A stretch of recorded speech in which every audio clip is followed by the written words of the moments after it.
Just give me in 2-3 minutes your thoughts on the 2016 election. That's not in my notes, but you opened a door there and referenced Donald Trump. Give me your thoughts on the election coming up. Well, I'll tell you this. I'm quite convinced that whatever happens in the 2016 election is not going to be a huge part of our national redemptive plan, if there is one out there. I don't think we should be putting our hope in that particular basket. I think the only thing that, we should be, praying for is a spiritual revolution in this country that might eventually lead to a political revolution. And, that's not to suggest that Christians should sit at home, not be registered. To me, if you are a Christian and you have a Christian worldview, you will be running out to the polls to participate. And I don't understand these statistics that show, evangelicals in particular. It's terrible. Less than 50% of them registered, and less than 50% of those who are registered show up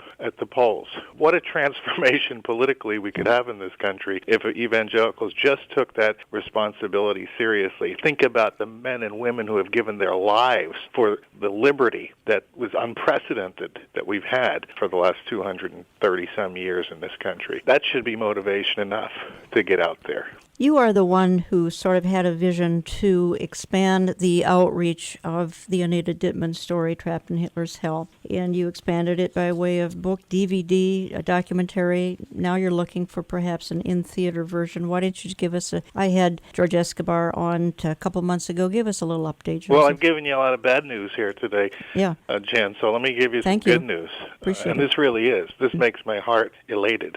We are making tremendous progress in making that a feature film, a very big feature film, a Hollywood-style feature film in 2017. We're locating funding sources. It seems like everybody that we talk to about this story recognizes, the unique story of Anita Dittman. We've got a script in shape now, and it's very exciting, and it's all based on the book that you and Anita did. It is such a redemptive story. There are tremendous stories that come out of the Holocaust and that terrible time in history.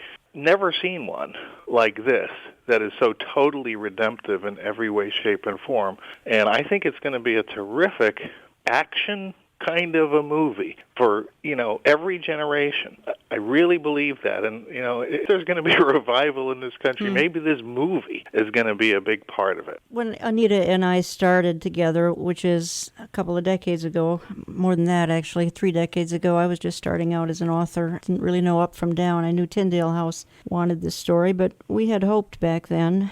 Matter of fact, Ayatollah Ruhollah Khomeini was just coming to power in 1979, and Anita and I talked about it would be wonderful if the story could appear in film. Of course, George Escobar has done a wonderful job with the documentary, and there's something to be said about a documentary because you have the subject matter there, telling the story. This is going to be a drama, obviously, without the subject matter. Anita's now 88 years old, but you're right, it is so uplifting, and people hear Holocaust, that equals bad news, that equals gloom and doom. And Joseph, you explain why that is not the case. It's hard for me to do that as the author. It's like I'm blowing my own horn. It's such a triumphant story because of the gritty determination that Anita showed, largely, I think, motivated by her faith, to endure, at first, the, horrors of 2 different concentration camps, to escape, showing the courage to escape, and then to, find her mom as the war is winding down, and eventually to